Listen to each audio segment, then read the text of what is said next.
मैं सिर्फ तुहानू ये कहना है कि आ जिहड़े तुसीं दरिया दे पासे ते बैठे साडे भैणां भरा जे ना, तुसीं साडे नालों ज़्यादा हौसले वाले। ये मैं गल दिलों करना पे, कोई बनावटी गल नहीं।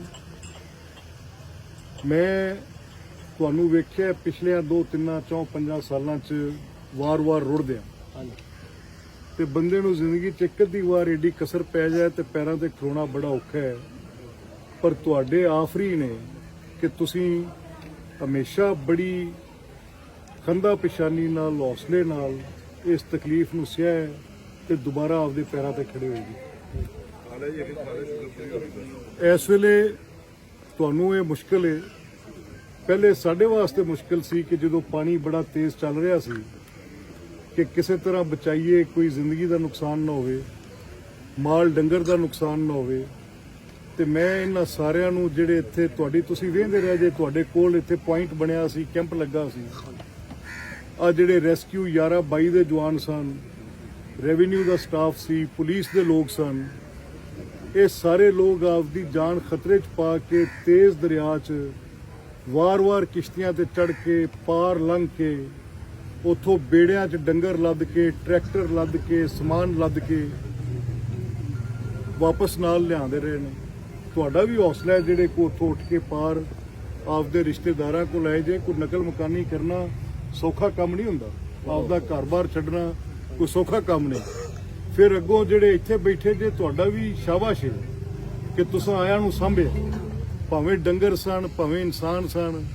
आखिर जिंदे घर च 4 का बंदोबस्त उत्थे 12 आ जान तो कोई सौखा तो नहीं। किसी को लिख आया होएगा, किसी को 4 आए होणगे, पर तुहाडे शाबाश जी, ये तुहाडा हौसला है। तुसीं बड़े हौसले वाले लोग जे, बड़े तुसीं हिम्मत वाले लोग जे।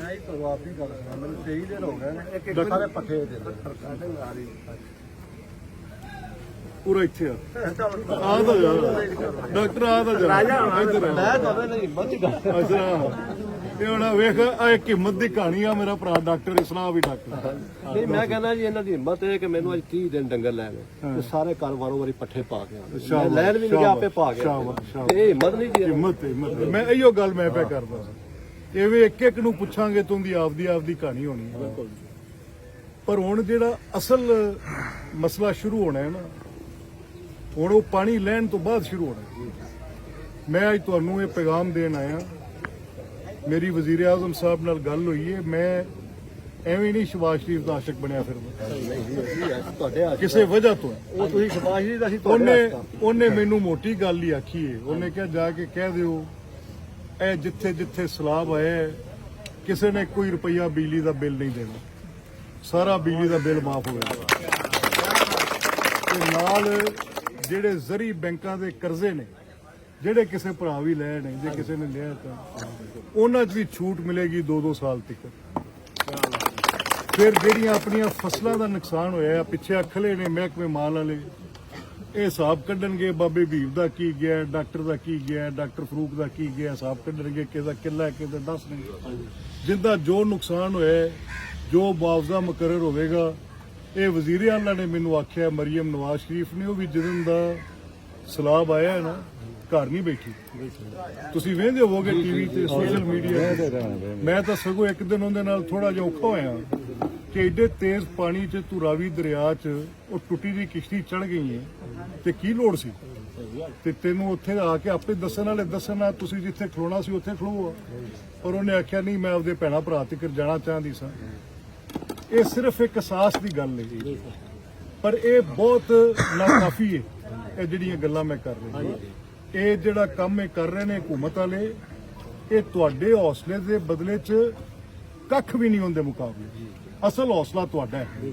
ਹਕੂਮਤ ਜੋ ਕਰ ਰਹੀ ਹੈ ਉਹਦੇ ਨਾਲੋਂ ਜੋ ਤੁਸੀਂ ਤਕਲੀਫ ਸਹਿ ਰਹੇ ਜੀ, ਇਹਨਾਂ ਦੋਵਾਂ ਨੂੰ ਜੇ ਅਸੀਂ ਇਕੱਠਿਆਂ ਕਰਕੇ ਰੱਖੀਏ ਕਿਸੇ ਪਲੜੇ 'ਚ ਤੇ ਤੁਹਾਡੀ ਤਕਲੀਫ ਬਹੁਤ ਵੱਡੀ ਹੈ। ਉਹ ਕਿਸੇ ਹਕੂਮਤੀ ਇਮਦਾਦ ਨਾਲ ਕਿਸੇ ਸ਼ੈ ਨਾਲ ਦੂਰ ਨਹੀਂ ਹੋ ਸਕਦੀ। ਉਹਨੂੰ ਜੇ ਕੋਈ ਸ਼ੈ ਕੱਟ ਸਕਦੀ ਤੇ ਤੁਹਾਡਾ ਹੌਸਲਾ ਹੀ ਕੱਟ ਸਕਦੀ। ਤੇ ਅੱਲਾ ਦੇ ਹੁਕਮ ਨਾਲ ਤੁਸੀਂ ਹੌਸਲੇ ਵਾਲੇ ਭਰਾ ਜੇ। ਅਸੀਂ ਉਸ ਦਿਨ ਇੱਕ ਇੱਥੇ ਪਿੰਡ ਬਾਬਾ ਜੀ ਦੀ ਸਰਬਰਾਹੀ 'ਚ ਇੱਕ ਕਮੇਟੀ ਬਣਾਈ ਸੀ। ਉਹਨਾਂ ਨੇ ਮੈਨੂੰ ਬਾਬਾ ਰਸ਼ੀਦ ਖਾਨ ਸਾਹਿਬ ਨੇ ਕਿਹਾ ਕਿ ਤੂੰ ਕਿੱਧਰ ਫਿਰਨਾ ਪਿਆ। ਮੈਂ ਦੱਸਿਆ ਕਿ ਮੇਰੀਆਂ ਕੋਈ ਮੀਟਿੰਗਾਂ ਨੇ, ਅਸੈਂਬਲੀ ਦਾ ਇਜਲਾਸ ਹੈ, ਮੈਂ ਫਲਾਣੀ ਦੇਗਾ ਤੇ ਉਹਨੇ ਕਿਹਾ ਸਭ ਛੱਡ ਦੇ, ਫੌਰੀ ਵਾਪਸ ਪਹੁੰਚ, ਉਹਨਾਂ ਪਿੰਡਾਂ 'ਚ ਜਾ ਜਿਨ੍ਹਾਂ ਪਿੰਡਾਂ 'ਚ ਤਕਲੀਫ ਹੈ, ਉੱਥੇ ਜਾ ਕੇ ਇੱਕ ਇੱਕ ਬੰਦੇ ਦੇ ਮੱਥੇ ਲੱਗ। ਕਿਸੇ ਨੂੰ ਖਾਣ ਪੀਣ ਦੇ ਸਮਾਨ ਦੀ ਲੋੜ ਹੈ, ਕਿਸੇ ਨੂੰ ਡੰਗਰਾਂ ਦੇ ਪੱਠਿਆਂ ਦੀ ਲੋੜ ਹੈ, ਉਹ ਸਾਰੇ ਕੰਮ ਨੂੰ ਜਾ ਕੇ ਪਹਿਲੇ ਵੇਖੋ। ਉਦੋਂ ਬਾਅਦ ਫਿਰ ਜਿਨ੍ਹਾਂ ਦੀਆਂ ਜ਼ਮੀਨਾਂ ਉੱਜੜ ਪੁੱਜੜ ਗਈਆਂ ਨੇ ਉਹਨਾਂ ਦੇ ਮੁਆਵਜ਼ੇ ਦਾ ਬੰਦੋਬਸਤ ਕਰੋ, ਬਿਜਲੀ ਦੇ ਬਿੱਲਾਂ ਦੇ ਛੂਟ ਦਾ ਬੰਦੋਬਸਤ ਕਰੋ, ਕਰਜ਼ਿਆਂ ਦੀ ਛੂਟ ਦਾ ਬੰਦੋਬਸਤ ਕਰੋ। ਇਹ ਆਪਣੇ ਭਰਾ ਨੇ, ਔਖੇ ਵੇਲੇ ਜਾ ਕੇ ਉਹਨਾਂ ਦੇ ਨਾਲ ਖੜੋ। ਅੱਜ ਸਾਨੂੰ ਜਿਦਨ ਦਾ ਸਲਾਹ ਹੋਇਆ, ਤੁਸੀਂ ਗਵਾਹ ਜੇ ਇਸ ਗੱਲ ਦੇ ਕਿ ਅਸੀਂ ਉਸ ਦਿਨ ਦੀ ਇੱਥੇ ਫਿਰਨੇ ਆ। ਮੈਂ ਇਰਫਾਨ ਦਾ ਵੀ, ਇਹ ਵੀ ਭਰਾ ਹੈ ਛੋਟਾ ਮੇਰਾ, ਇੱਥੇ ਜਿੰਨਾ ਸਰਕਾਰੀ ਅਮਲਾ ਆਇਆ 100 ਬੰਦਾ ਇੱਥੇ ਆਉਂਦਾ ਰਿਹਾ, ਸਾਰਿਆਂ ਨੂੰ ਇਹ ਸਾਂਭਦਾ ਰਿਹਾ, ਭਾਵੇਂ ਫੌਜੀ ਸਨ, ਭਾਵੇਂ ਪੁਲਿਸ ਸੀ, ਭਾਵੇਂ ਜਿਸ ਤਰ੍ਹਾਂ ਸੀ। ਕਿ ਮੀਆਂ ਤੁਹਾਡੇ ਕੋਲ ਇੱਥੇ ਜਿਹੜੀ ਸਾਨੂੰ ਇਤਲਾਹ ਦਿੱਤੀ ਗਈ ਉਹਦੇ 'ਚ ਡਾਕਟਰ ਅਸ਼ਰਫ ਸ਼ਾਮਲ ਸੀ, ਉਹਦੇ 'ਚ ਆਪਣਾ ਬਾਬਾ ਵੀਰ ਸੀ ਸ਼ਾਮਲ, ਉਹਦੇ 'ਚ ਅਲੀ ਸ਼ੇਰ ਨੰਬਰਦਾਰ ਸੀ ਸ਼ਾਮਲ, ਇਹ ਸਾਰੇ ਭਰਾ ਸਨ, ਸਰਦਾਰ ਇਰਫਾਨ ਸੀ। ਤੇ ਇਹਨਾਂ ਸਾਰਿਆਂ, ਮੈਂ ਕਿਸੇ ਦਾ ਨਾਂ ਨਾ ਲੈ ਸਕਾਂ ਤੇ ਮਹਿਸੂਸ ਨਾ ਕਰਨਾ, ਉਹ ਸਾਰਿਆਂ ਨੇ ਆ ਕੇ ਦੱਸਿਆ ਕਿ ਕਿੰਨੇ ਡੰਗਰ ਨੇ ਜਿਨ੍ਹਾਂ ਦੇ ਪੱਠੇ ਚਾਹੀਦੇ ਨੇ। ਫਿਰ ਇਹ ਹਿਸਾਬ ਨਾਲ ਕਿ ਫੀ ਡੰਗਰ ਲਈ 5 ਕਿਲੋ ਸਾਈਲੇਜ ਰੋਜ਼ ਦਾ ਅਸੀਂ ਬੰਦੋਬਸਤ ਕਰਕੇ ਦਿੱਤਾ ਹੈ। ਉਹ ਸਾਈਲੇਜ ਤੁਹਾਡੇ ਤੱਕ ਅੱਜ ਪਹੁੰਚ ਗਿਆ ਹੈ ਔਰ ਇਹ 2 ਦਿਨ ਵਾਸਤੇ ਕੋਈ 10 ਕਿਲੋ ਦੇ ਹਿਸਾਬ ਨਾਲ, ਕੋਈ 5 ਕਿਲੋ ਦੇ ਹਿਸਾਬ ਨਾਲ ਤੁਹਾਡੇ ਤੱਕ ਜਾਏਗਾ।